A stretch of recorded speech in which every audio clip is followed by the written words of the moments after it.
E por fim, mandar um abraço para o Dr. Mário Grieco, que na verdade é um carro-chefe, é onde eu trabalho todos os dias visitando os médicos, falando sobre farmacogenética e seus benefícios. A farmacogenética que vem, a gente particularmente visita a psiquiatria e neuro, né? E esses pacientes muitas vezes polimedicados, então a farmacogenética favorece o quê? A saber, através de um teste de DNA, saber quais medicamentos são bem aceitos ou não são bem aceitos. Quero aproveitar agora, anunciar o nosso convidado de hoje. O nosso convidado que é um médico que eu faço questão de visitá-lo. O pessoal brinca comigo, né? Porque eu visito esse médico praticamente 7h30 da noite, né? O pessoal fala, nossa, mas eu vou com muito prazer e me recebe muito bem. Tanto é que essa chamada que eu costumo brincar no começo do programa, tem um minutinho, doutor? Foi isso que eu falei para ele quando eu visitei um determinado local. Ele falou, olha, não, tenho bastante tempo, vai até o meu consultório, e eu passei a visitá-lo. Então, doutor Cosentino, tudo bem? Boa noite com o senhor. Tudo bem com o senhor? Opa, tudo bem. É prazer tê-lo aqui. Boa noite a todos. É um prazer enorme ter sido convidado aqui para poder um pouco conversar aqui. Tá, doutor. A primeira vez que vem um psiquiatra aqui, a gente já teve até uma pessoa que veio aqui falar sobre síndrome do pânico, mas era um paciente. Na verdade, ele contou pra gente como que ele foi acometido da síndrome do pânico, a primeira vez que aconteceu isso com ele, como ele foi perceber. Mas o psiquiatra aqui é a primeira vez, eu quero te agradecer muito. Gostaria, doutor, que o senhor falasse aí sobre a sua carreira, como o senhor ingressou na psiquiatria, o senhor é um médico jovem ainda, ou pelo menos aparenta ser bem jovem, né? Falar primeiramente um pouco do senhor, doutor. Bom, essa é engraçado. Todo mundo que passa comigo fala, que bom, médico novinho, né? E eu acho que eu sou novo, mas não tão novo. Eu já tenho 15 anos de formado, né? Já tem uma boa carreira, né, doutor? Eu tenho um tempinho aí na estrada, né? Sim. E outro dia eu estava conversando e falei, faz 20 anos que eu vi isso na faculdade. E aí eu falei, nossa, 20 anos, né? 20 anos é tempo pra caramba. E o tempo passa, né? Enquanto eu anunciava aqui, vou falar hoje com um psiquiatra, eu anunciava e estava pensando comigo, será que o pessoal, antes de ver a imagem do doutor, já está pensando que é um senhor de barba, com cachimbo? Todo mundo, toda vez com cachimbo. É exatamente isso que pensa. Né? Aí vê um médico jovem, um médico bonito, né? Então fala, poxa, o perfil, realmente as coisas vão mudando, né, doutor? Inclusive... Obrigado. As pessoas sempre falam que o coração está cheio. Obrigado. Opa. Doutor, e o senhor teve um reconhecimento no Canadá, né? Um reconhecimento do seu trabalho. Pode contar para a gente um pouco sobre isso? Então foi assim, eu fiz Escola Paulista de Medicina, né, na Unifesp, e depois fiz residência na Santa Casa, passei pelo HC, fiquei lá como assistente um grande tempo, onde eu fiz a minha especialização em adição, né, que é álcool e drogas. E depois a minha vida foi fazendo laudos e mexendo com a parte forense também. Bom, então eu sou um cara que gosta muito de estudar, e quando eu comecei a me intrometer aí nesse meio e tal, o pessoal da Associação Psiquiátrica Americana ficou muito próximo a mim e eles me agraciaram aí com um reconhecimento. Na verdade, tiveram outros médicos brasileiros lá, o de fellowship, e isso foi feito no Canadá no último encontro, né, que teve em 2015. Mas foi um número pequeno, né, doutor? Pelo que eu fiquei sabendo, cerca de 20 médicos para pegar a amplitude de médicos que tem. Eu não sei se foram menos que 20, eu acho que foram menos de 20, mas mais ou menos isso, né, do Brasil. Esse tipo de reconhecimento ele tem em todos os países que tem psiquiatra afiliados, né? Então eles têm desde o fellowship dos que estão ali nos Estados Unidos, né? Como tem os fellowships internacionais, que é o meu caso.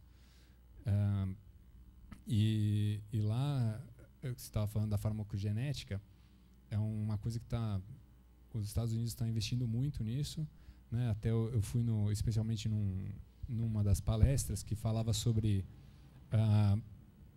a genética, né, na medicina, e ele fala que no futuro cada um vai ter o seu cartão, vai ser a identidade e o seu perfil genético, porque você faz uma vez só, isso é o que vale a vida toda, né? E tem um programa do Obama que fala justamente sobre a medicina individual, né? A medicina individualizada, desculpa. Ok. E aí toda essa característica da genética, de você fazer a pesquisa, ver quais são as medicações que são melhores para cada indivíduo, né? Mesmo Isso porque esses pacientes são polimedicados, né, doutor? Na maioria dos casos, eles são polimedicados, né? Na maioria dos casos ou não? Dos pacientes psiquiátricos? Normalmente, paciente psiquiátrico, uma medicação só acaba não sendo apenas uma medicação. O transtorno psiquiátrico é entre as outras doenças crônicas, então o paciente vai ficando cada vez mais velho, vai tendo outros problemas, né? Então ele toma um remédio da pressão, toma um remédio da diabetes, remédio psiquiátrico.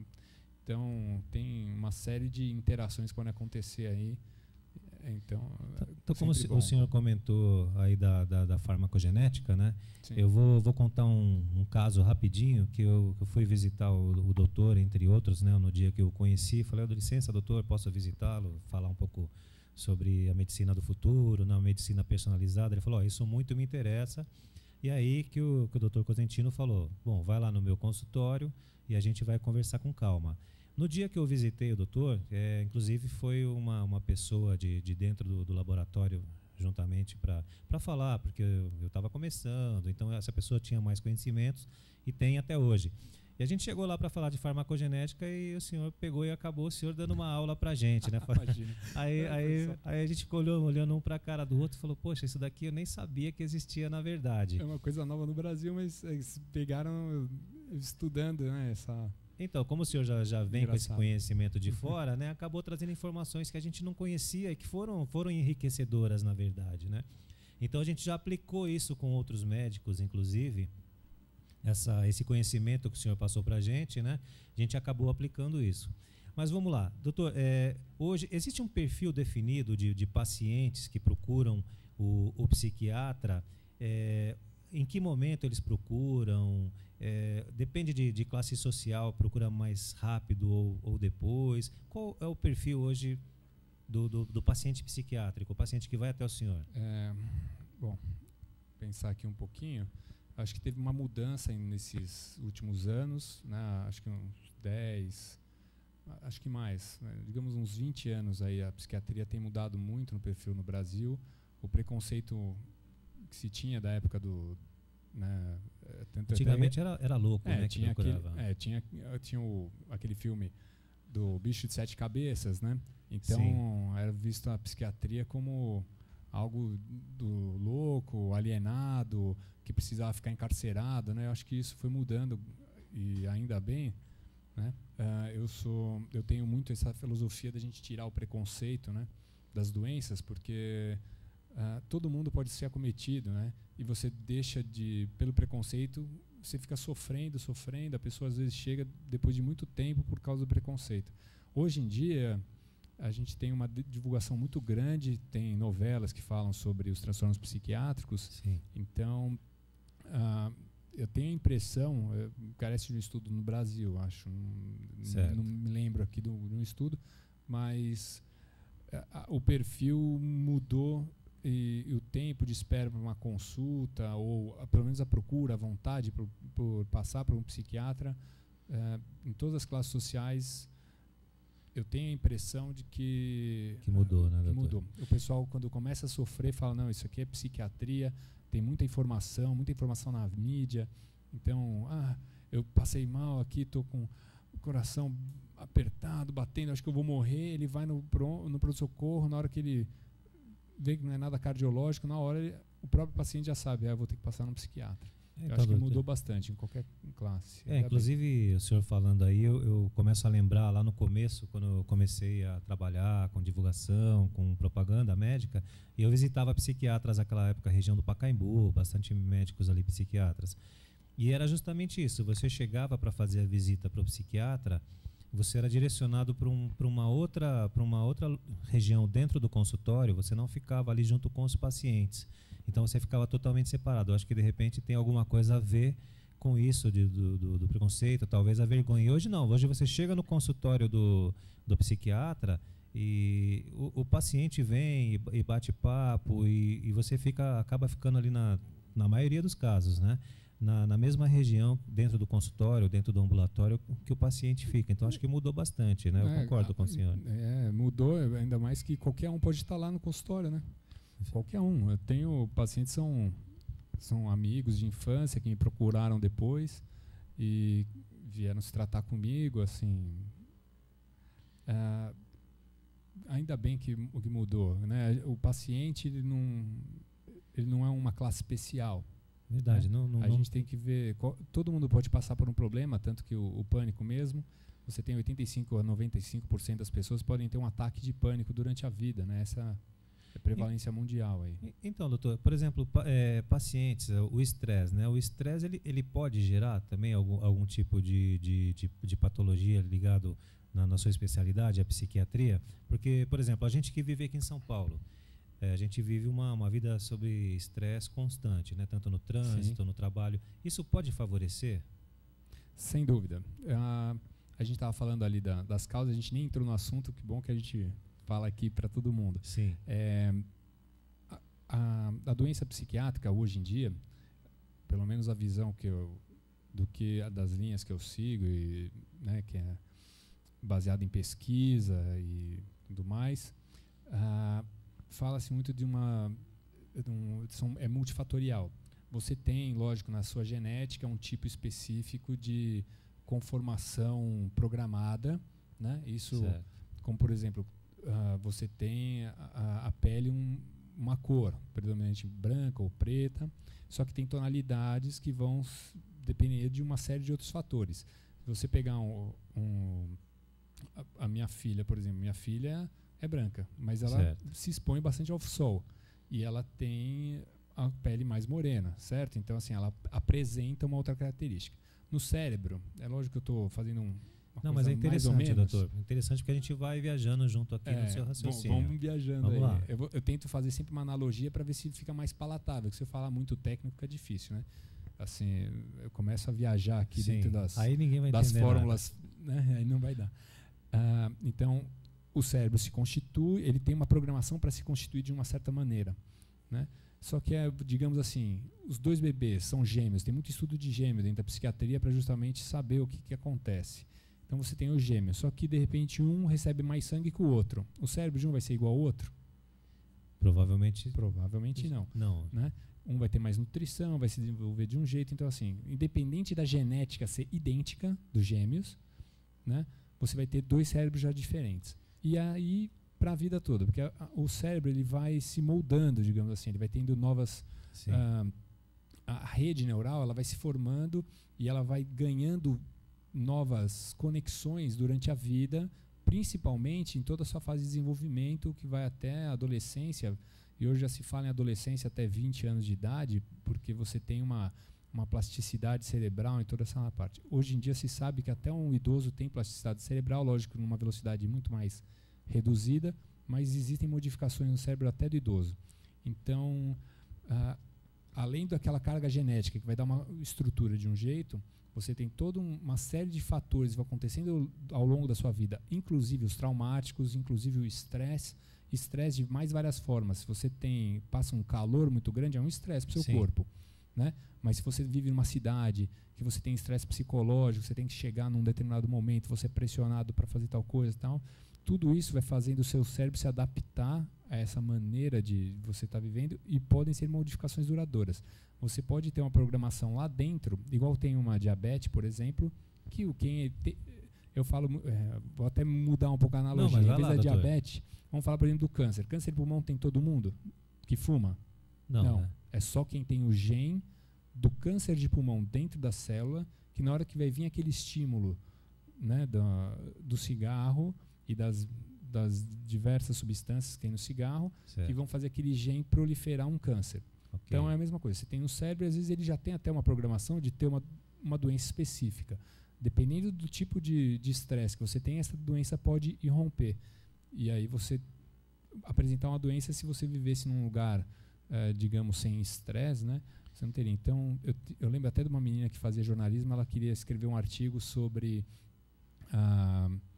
a cidade neurotizante, uma coisa assim, né? E opa, interessante. Eu lembro que eu falei para ela que é mais ou menos isso, que aqui a gente está submetido muita gente, pressão, trânsito, mudança de leis, faz a vida às vezes ser mais pressionada, né? E vai mexer não tem jeito. Mexe, né, uma hora você pira, né?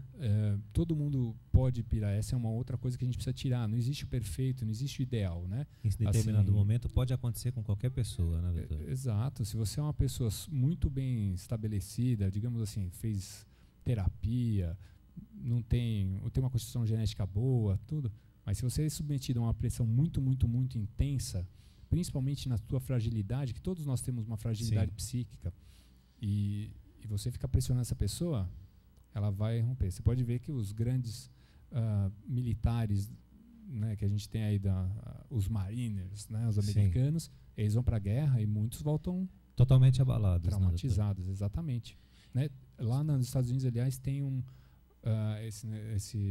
tem uma subespecialidade aí específica que fala sobre os transtornos que são causados pela guerra. Né? O senhor fez um comentário, doutor, falou do genes, né? No caso do genes, que no pulmão, não quer dizer que todo fumante vai ter.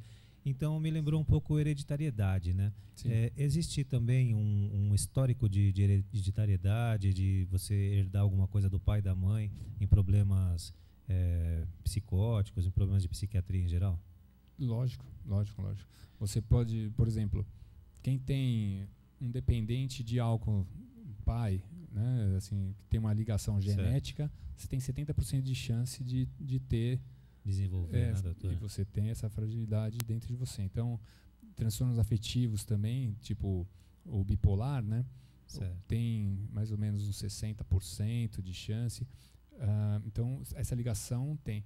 É lógico que tem ligação não só familiar genética, como tem familiar do tipo de convivência, porque você tem coisas que são transmitidas pelo aprendizado do comportamento do outro, né? E tem outras, por exemplo, que eu já vou até ligar para um outro assunto, né? À vontade, doutor.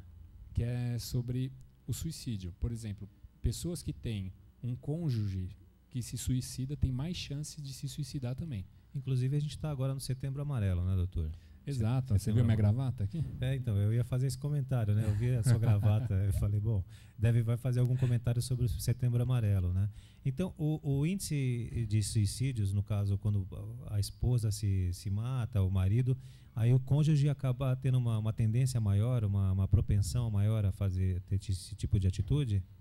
Tem, isso é uma é que assim, vamos falar então do suicídio. Aqui é a minha gravatinha. Isso, né? vamos lá, porque a gente precisa ajudar a prevenir, né, doutor? E bem, muito bonita a sua gravata, por sinal. Parabéns. Muito obrigado, hein? Sempre com bom gosto, né? Sim, também. Ele só fala coisas boas, o coração dele é repleto, né? E a gente está numa campanha nacional sobre prevenção de suicídio, porque as taxas vêm crescendo nos últimos anos, né? Lógico, quando você pensa no Brasil em morte, né? A gente tem outras causas que são muito maiores que o suicídio. Mas se a gente não fizer nada, daqui a pouco ultrapassa as outras, né? E é mais em jovem. Então, imagina o dano para o país se você tem a maior carga de pessoas que morrem da parte dos jovens por suicídio. Então, você tem que ter uma ação de saúde pública. É um problema sério, né? E dentro do Setembro Amarelo, que foi vem naquelas cores, né? Que você tem o Outubro Rosa, que dá das mulheres, vai falar sobre o câncer ginecológico, né? E o câncer de próstata, que seria o Novembro Azul. Novembro, né? Azul. Então, nessa toada colorida, veio o Setembro Amarelo para mostrar que, na verdade, o suicídio é uma coisa que você tem um risco, não dá para saber quem vai se suicidar.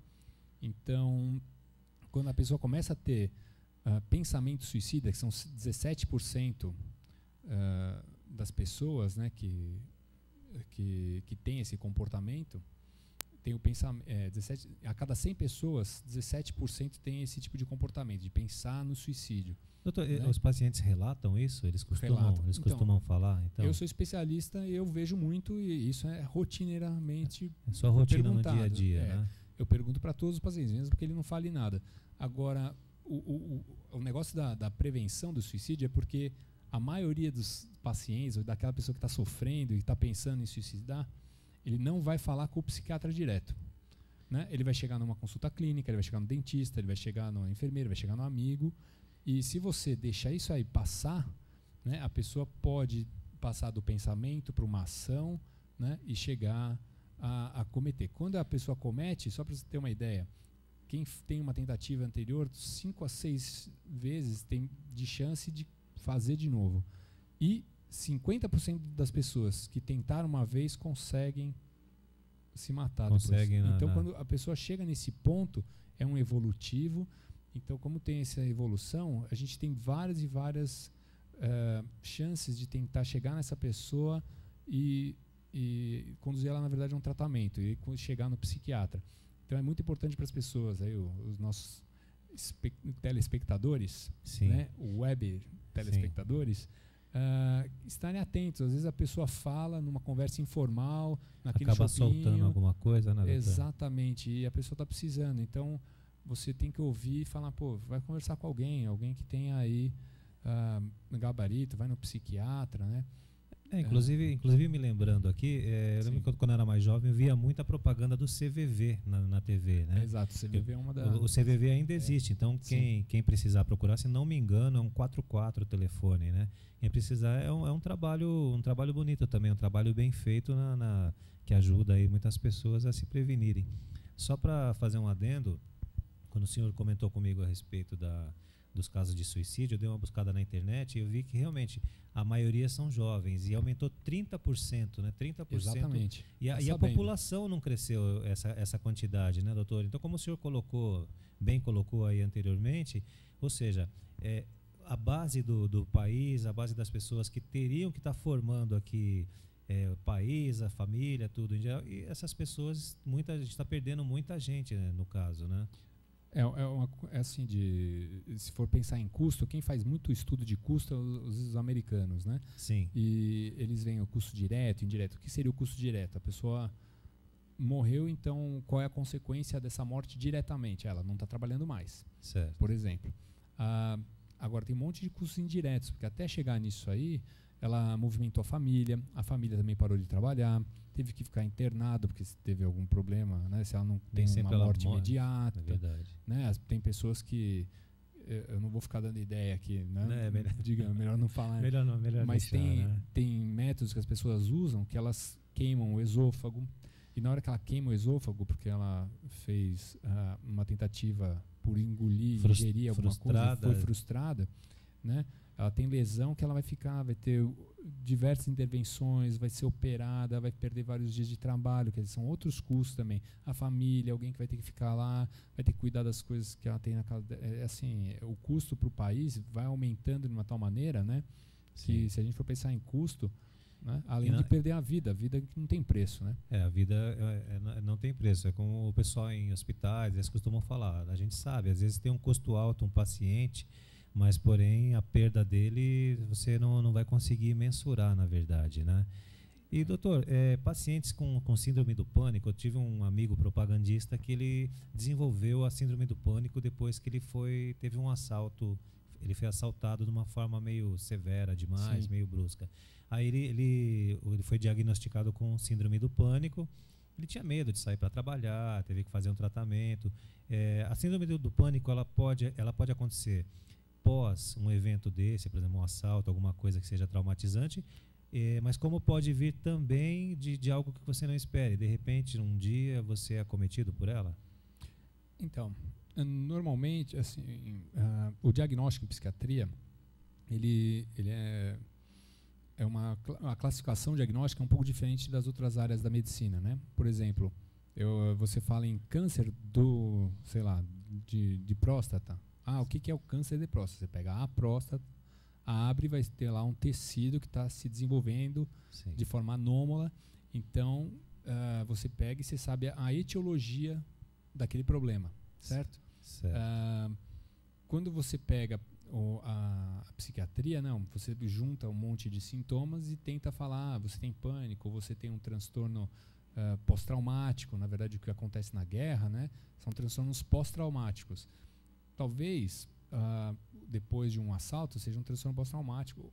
Ou, como eu já tinha falado, você tem o que se chama de transtorno do pânico, porque na hora que você reúne A pessoa está tendo crises paroxísticas, de ansiedade, com sensações somáticas, com sensação de morte iminente. Então você junta um monte de sintomas e sinais que você está vendo e te dá um nome que é o transtorno de pânico. O que importa para mim, acho que é isso que eu preciso passar de mensagem, é o nome em si não vai querer dizer muito. O que importa foi que ele teve um estresse muito grande, que ele passou por um assalto, poderia ser outros tipos de estresse, e ele desenvolve uma doença psiquiátrica. E isso fica de tal modo impactado dentro desse cérebro que ele muda totalmente a conformação dele química, e essa química alterada vai ser esse transtorno que ele está apresentando. E, na verdade, para mim, é um sofrimento para ele, é um sofrimento para a família, é um sofrimento para as pessoas que estão rodeando ele. E, na verdade, o que o psiquiatra faz é lidar com isso, é tirar o sofrimento. Né? Dentro da medicina, a gente aprende que a gente nem sempre ganha da morte, na verdade. Sim, sim. Mas a gente tem que aliviar o sofrimento. Então, o psiquiatra está nisso. A gente vai pegar essa pessoa que está sofrendo, independente do nome que deram para a doença dela. Ok. Né? Então, pelo que eu entendi, é justamente isso. Fazendo um comparativo, o senhor falou do câncer de próstata, Sim. vai ter algo ali que vai estar desenvolvendo, que anatomicamente vai sendo percebido. E acontece o mesmo com o cérebro, só que com o cérebro a pessoa vai perceber isso depois que já tiver desenvolvido, depois que estiver lá na frente. Porque, assim, já, a etiologia, que seria assim, a razão do o que foi que aconteceu exatamente nesse cérebro, qual é a via que está sendo afetada, ou mudou a característica X, assim, a gente não tem exatamente qual é. A gente tem várias explicações que chegam perto, mas a gente não tem assim, esse tipo de estresse faz tal coisa e essa coisa que faz levar a esse diagnóstico, entendeu? A gente não tem essa sequência na psiquiatria.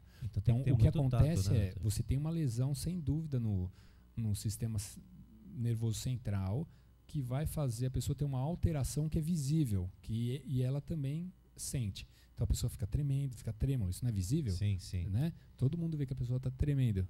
Né? Ela fica com aquela cara de preocupada, ela começa a suar fria. Né? Então, assim, a gente tem coisas que vê e tem coisas que a pessoa sente. Né? Aí, dependendo do que a pessoa está sentindo e como ela explica isso para o médico, a gente vai agrupar esses sintomas e vai falar: você tem pânico, você está com depressão, né? E vai dar um nome, porque dependendo da onde a gente consegue classificar, né? Os grandes psiquiatras antigos viram esses quadros acontecerem, porque isso acontece, não é porque as pessoas procuram mais o psiquiatra hoje que isso não acontecia no passado. Né? Só que eles ficavam perto e viam muito o desenvolvimento da doença. Então, você agrupando dentro das doenças que são conhecidas e são catalogadas, desde os clássicos da psiquiatria, você tem mais ou menos um prognóstico, e você tem medicações específicas para aquelas síndromes, né? Os laboratórios também desenvolveram bastante, né, doutor? Fazem muita pesquisa. Uma explosão aí. Eu lembro quando eu estava na faculdade, a fluoxetina tinha saído. Hoje a gente tem 1 milhão de... já tem muito mais opções, né? Eu particularmente também, eu trabalhei também com a fluoxetina na época que que era a top, né? E hoje, como o senhor falou, a gente tem várias outras opções também, né? Então, a indústria farmacêutica também tem um papel importante nisso, que faz em pesquisas, né? Doutor, para a gente dinamizar o tempo, me perguntaram o seguinte, né? O senhor falar alguma coisa sobre 2 assuntos, sobre toque, né, e transtorno bipolar. Que hoje em dia todo mundo tem mania de um chamar o outro. Pô, você é bipolar, você está de bom humor, daqui a pouco você já é bipolar. Não é assim, né, doutor? Exatamente. Essas modas. O bom da moda é que a moda faz as pessoas procurarem informação. Sim. E né, eu acho que não é uma desinformação completa. Você faz a pessoa ir atrás e ver o que é. O transtorno afetivo bipolar, ele é uma síndrome bem definida, porque você tem épocas em que a pessoa fica muito, muito triste, mas não é assim uma tristeza, estou triste hoje. Fica muito triste. Né? E épocas que ela fica normal, e épocas, eu não estou falando no mesmo dia. Né? Lógico, a gente tem aqueles casos que são chamados cicladores rápidos, que realmente eles fazem não diria talvez no mesmo dia, mas num dia ele está Mas normalmente demanda um tempo, né, doutor? Mas demanda um tempo, né? O clássico mesmo, né, é que a gente está falando de uma ciência biológica que a gente não tem o preto e o branco só, né? A gente tem uma miríade de tonalidades. Mas o bipolar, como ele foi descrito, ele tem que ter uma fase que demora às vezes um mês, em que a pessoa fica extremamente excitada, às vezes fica muito feliz e às vezes fica muito brava também, né? Porque o que importa é aquela agitação, ela não dorme, ela fica falando super rápido. E tem fases que aí pode durar 1 mês, 2 meses, né, tal. São fases, às vezes dura mais, às vezes dura menos, mas são fases que a pessoa fica deprimida, é triste, apática, né? E aí você tem os dois quadros. É duro para as pessoas em volta, né, doutor, para assimilar isso, né? É difícil às vezes da pessoa acreditar, né? Porque tem um monte de coisa que acontece que só é o que a pessoa sente, né? É uma coisa difícil. Agora, isso é o bipolar clássico, e a gente tem vários tipos de bipolares. Tem bipolar que não chega a ficar super feliz, ele fica uma felicidade um pouco menor, que a gente chama de hipomania, né? Mas classicamente é isso. O que importa é, na hora que a pessoa está de um jeito feliz, que está causando problema para ela ou para os outros, ou sofrimento, ela tem que procurar alguém. Ou alguém tem que levar ela para alguém. Levar esse até um psiquiatra, né? Agora, você quer que eu fale do toque? Do toque, por favor, doutor. O toque já também é uma doença aí que ficou na moda um tempo. Hoje mesmo chegou uma paciente para mim e falou assim: bem que você está falando, vai me dar um antidepressivo? É bom porque eu tô com toque, porque eu tô tendo umas manias de limpeza, né? E mania boa, pelo menos, né? Mas se fosse uma mania de fazer sujeira. Quando você tem uma mania de limpeza, uma mania de querer ser arrumado, uma mania de estudar muito, não sei, qualquer mania que você acha que é bom, se você está tendo vantagens com isso, com certeza não vai ser uma doença psiquiátrica. Agora, o meu paciente que tem mania de limpeza, ele lava a mão até arrancar pedaço. Então, essa é a diferença do que a gente fala para o outro: você está com toque. E o que tem toque realmente, o toque dá muito, muito sofrimento, é uma doença extremamente incapacitante, né? A pessoa tem um sentimento tão intenso dentro dela, né, que o que a gente chama dessa mania de limpeza, na verdade, é a compulsão. A compulsão é para tentar aliviar tudo aquilo que ela está sentindo. Então, quando você pega como um transtorno realmente psiquiátrico, você tem um prejuízo, né? Que é o transtorno obsessivo compulsivo, né, doutor? Essa é a definição do toque. Exatamente. Né? Obsessão seria aquilo que ela pensa e não sai da cabeça. Então, uma obsessão. E a compulsão é o que ela faz para tentar aliviar um sentimento. Às vezes, a compulsão alivia a obsessão, que seria o transtorno completo, mas às vezes tem pessoas que têm toque que têm só obsessões, e tem pessoas que têm só compulsões, porque ela tem um sentimento dela que deixa ela tão transtornada que ela tem que fazer, aí tem um monte de compulsão, né? Doutor, uma curiosidade, o médico psiquiatra, ele precisa de uma terapia específica por atender tantas pessoas com esse perfil, ou não tem nada a ver? Porque o pessoal até brincava antigamente, psiquiatra precisa de outro psiquiatra, né? Mas não tem nada a ver, né, doutor? Eu acho que eu sou meio doido, tá? Mas não vai ter jeito mais, não, pra mim. Não, né? Já foi. Não, o que a gente tem é o seguinte: eu acho que isso é uma ideia difundida pela psicanálise, né? A gente tem a psicanálise como uma entidade forte e tudo mais do mundo há muito mais tempo que ela é difundida, né? Então, quando você pensa em doença psiquiátrica, primeiro as pessoas fazem essa ligação com a psicanálise, com a psicologia, né? Sim. E, na verdade, isso é um instrumento dentro da psiquiatria em si. O que eu acho se você não passa por uma psicanálise, eu acho que o psiquiatra perde um pouco de algumas coisas. Isso não quer dizer que ele não vai conseguir ser psiquiatra se ele não fizer uma análise de si. Que tenha que fazer, né, doutor? Não é por aí, né? Porque o conhecimento médico dos transtornos, eles são agrupados, como eu falei, de uma maneira específica, e você tem que ter o conhecimento também das drogas. Eu recomendo fazer uma psicanálise, você se conhecer, porque realmente, assim, até você vai reconhecer as suas reações na hora que você vai conversar com o paciente. Porque tem muitas coisas, como a gente estava vendo aqui, né, mas para ser mais explícito, as doenças psiquiátricas são normalmente né, derivações do comportamento normal. Eu gosto de limpeza e você tem o toque que faz limpeza demais, certo? Quem não pensou em assim, tem aquele pensamento, eu queria morrer hoje, né? Só que isso não quer dizer nada. Agora, o cara que pensa isso com frequência, eu queria morrer, eu acho que está tudo ruim, começa a entrar na área do transtorno. Então, quando você pega e está falando, né, sobre o que você tem do que é a doença e o que é um comportamento normal, a gente tem que ter em mente que se causa sofrimento é que é o doente, né? Sim. Se você causa um problema para si ou para o outro, a gente começa a entrar nessa área da doença. Então, a gente é mais uma coisa para diminuir o preconceito, na verdade, né? E onde tem que, na verdade, fazer uma definição, uma diferenciação, né, doutor? E no caso a psicanálise vai ajudar, acredito, né? Doutor, foi impressão minha, o senhor comentou que trabalhou como psiquiatra forense também na sua carreira? O senhor chegou a trabalhar? Eu trabalho até hoje. Trabalho até hoje, né? Tenho várias. Aliás, os últimos anos, o que eu falei nos congressos brasileiros de psiquiatria foi sobre forense, né?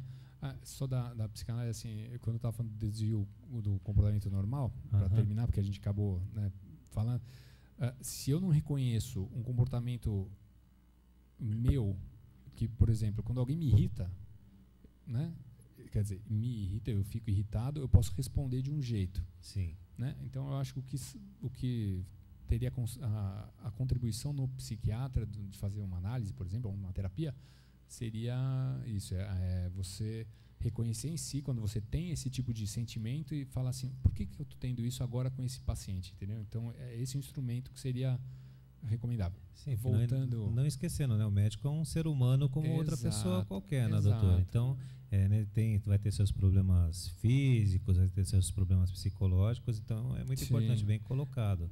E o senhor ia concluir? Então, a gente estava agora falando essa era para concluir a outra questão antes de entrar na forense. Certo. Mas da parte forense é uma coisa que sempre me chamou a atenção. Eu fui fazer até a dependência de drogas, né? Porque eu queria entender a correlação da droga com toda essa parte desse desvio dentro do padrão aceitável pela sociedade, dentro do que está escrito no código, né? na lei.